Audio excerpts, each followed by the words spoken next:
Alam niyo mga kaistorya, kung hindi sana nawala si Pangulong Ferdinand Marcos Sr. ay baka first world country na ngayon ang Pilipinas. Baka mas mayaman pa tayo ngayon kaysa sa bansang Kuwait.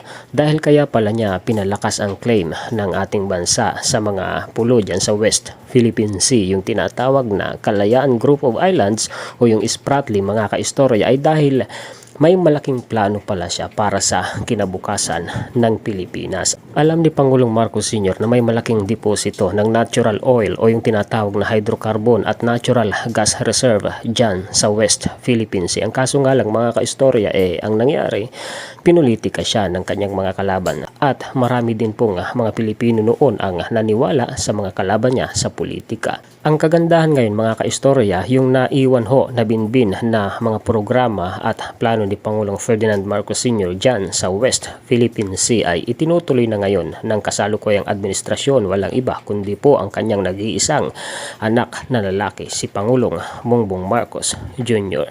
Tatalakayin natin ngayon mga kaistorya ang kasaysayan ni Pangulong Marcos Sr. at ng natural oil reserve dyan sa West Philippine Sea. Pero bago tayo magpatuloy ay pakinggan muna natin ang balita at pagkatapos ay ituloy natin ang talakayan.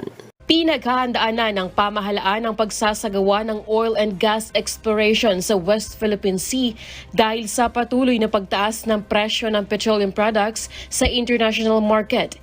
Ayon sa Department of Energy, inaalam na nila kung anong parte ng West Philippine Sea ang maaaring pagkunan ng supply ng enerhiya. Malaking tulong ito upang magkaroon ng sariling energy sources ang bansa at clean fuel. Kaya naman, hinikayat ng DOE ang pribadong sektor na mag-invest sa oil exploration projects. Pero bago sila payagang magsagawa ng oil exploration activities, dapat munang magsumite ang mga kumpanya ng kanilang mga programa at timeline sa pamahalaan. Naikipagtulungan naman ng DOE sa ibang government agencies para matiyak ang seguridad ng mga kumpanya na sasabak sa oil and gas explorations. Lahat po ng investment that would increase po yung assistance para lumaki po yung ating mga pagkukuhanan ng energy, magkaroon po tayo ng sariling pagkukuhanan at hindi na tayo mag-aangkat pa sa bansa. Malaki pong tulong yun para mag-increase yung indigenous sa ating energy mix. Yung pong tsaka at least po dapat mga clean fuel din. Kung sakali man po na merong mga ganong pagtuklas or mga exploration po, makakatulong po yun para i-drive lalo natin ang ating economy. Isinusulong ngayon sa Senado na magkaroon ng investigasyon upang matingnan ang potensyal ng West Philippine Sea bilang pagkukunan ng sariling enerhiya. Ito ay upang wag nang umasa ang bansa sa imported na krudo at langis. Ang source ng balita na yan mga kaistorya ay ang UN TV News. Ngayon, ang kumpletong detalye ng natural oil reserve at ng kasaysayan sa ginawa ni Pangulong Marcos Sr. dyan sa West Philippine Sea o sa Kalayaan Group of Island ay mababasa ng malinaw sa Philippine News Agency. Ito po yun mga kaistorya. Noong 1978 umano, ang dating presidente ng Pilipinas na si Pangulong Ferdinand Marcos Sr. ay nag-issue umano ng Presidential Decree number 1596. Ano ba itong Presidential Decree number 1596 na ito? Incorporating some islands of the Kalayaan to strengthen Philippine claim over these mineral-rich islands.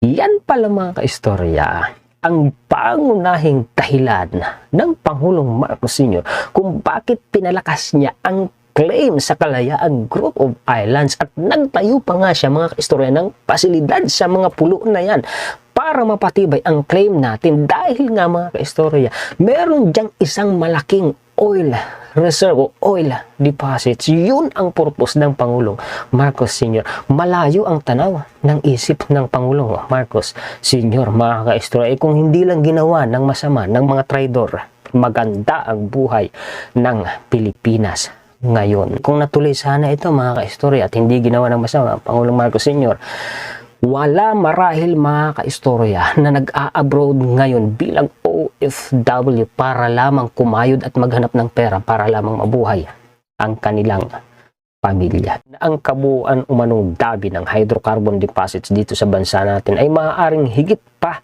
sa $26.3 trillion dahil umano sa pagkakatuklas ng oil reserve doon po sa Sulu-Celebes Sea na sakop pa po ng teritoryo ng Pilipinas. Sa data umano na naipon ni General Nemenzo na sinusuportahan umano ng mga findings mula sa iba't ibang sources, kabilang na nga po ang report ng China Ministry of Geology and Mineral Resources na ang oil deposits umano sa Spratly ay maaari umanong umabot sa 17.1 billion barrels. Ito pa, dito kayo talaga magugulat mga ka-istorya.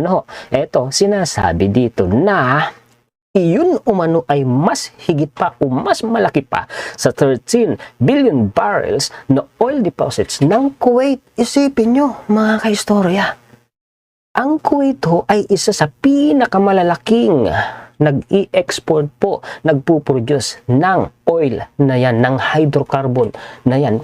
Pero ang oil deposits pala o hydrocarbon deposits ng Pilipinas mas malaki pa sa oil deposits ng Kuwait.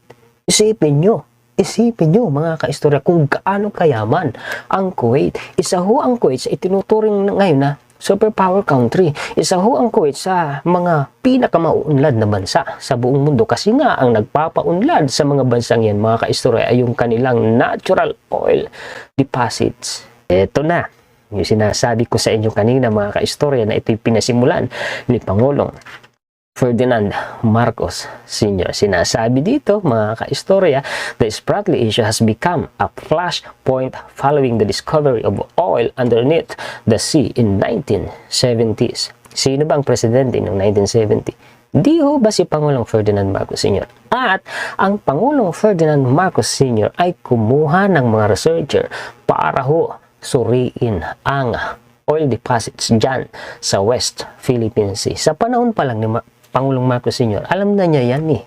Pati nga ho yung deuterium gas, alam na ho yan ni Pangulong Marcos Sr. noon mga kaistorya. Bukod pa dyan, meron pa ho tayong iba't ibang methane gas deposits dito sa Pilipinas. Yung methane gas po mga kaistorya ay nagagamit sa pagluluto at nagagamit din po para mapaandar ang makina ng mga sasakyan. Isipin nyo kung gaano tayo kayaman mga kaistorya sa hydrocarbon and gas deposits. Kung yan sana mga kaistorya ay natap, baka maunlad na talaga ngayon. Baka superpower country na ang Pilipinas ngayon. Ang problema, hindi nga ho ito nagawa. Sinimulan ito ni Pangulong Marcos Sr. mga kaistorya. Kaso anong ginawa nila sa Pangulong Marcos Sr.? O ngayon, sino ang nagsuffer? Di ho ba tayo? Sa nakalipas na dekada mula nang mawala ang Pangulong Marcos Sr., hindi nga ho namina. Hindi namina dahil sa politika. Balik tayo dito. Kaya retired Brigadier General Eldon G. Nemenzo. Bakit niya ito nasabi? Mga kaistorya? Ito ay dahil sa ginawa niyang pagsasaliksik. Dahil gumawa siya mga kaistorya ng thesis. Noong siya ho ay kumuha ng advanced course sa Command and Staff College ng Philippine Air Force dyan sa Villamor Air Base sa Pasay City. Ano bang batas yung ginawa ni Pangulong Marcos Sr. noon? Noong natuklasan nga itong malaking oil deposit sa iba't ibang panig ng Pilipinas, lalo na dyan sa West Philippine Sea, gumawa siya ng batas. Mga kaistorya, ito yon. Presidential Decree number 87, Series of 1972. Ito ho yung batas mga kaistorya na nagbibigay ho ng permiso sa mga pribadong kumpanya na minahin ho ang mga oil deposits sa Pilipinas. Yes po, ang batas na yan nag-originate pa po kay Pangulong Marcos Sr. Okay, kita nyo. Meron pa dito binabanggit yung tungkol mga ka-istorya sa Armed Forces of the Philippines. Yung mga fighter jets na gustong bilhin ng Pilipinas, ang kaso kulang tayo sa pera. Kung ito mga kaistorya, kung sa bagay, tuloy na dahil sinimula ng mga kaistorya, mabibili ito ng bansa natin. Baka nga hindi lang 1 dosena ang kayang bilhin ng bansa natin. Pakisuportahan nga po pala mga kaistorya, bagong gawa na YouTube channel ng inyong lingkod, ang Kaistorya TV. Nakapin po sa comment section ang link ng Kaistorya TV. Paki-like po, paki-share ang mga contents po ng inyong lingkod. sa Kaistorya TV. Paki-subscribe po, pakiusap lang mga kaistorya. Bago po kayo mag-subscribe ay manood muna kayo at least 2 minutes para hindi po ituring ni YouTube na spam ang inyong subscription.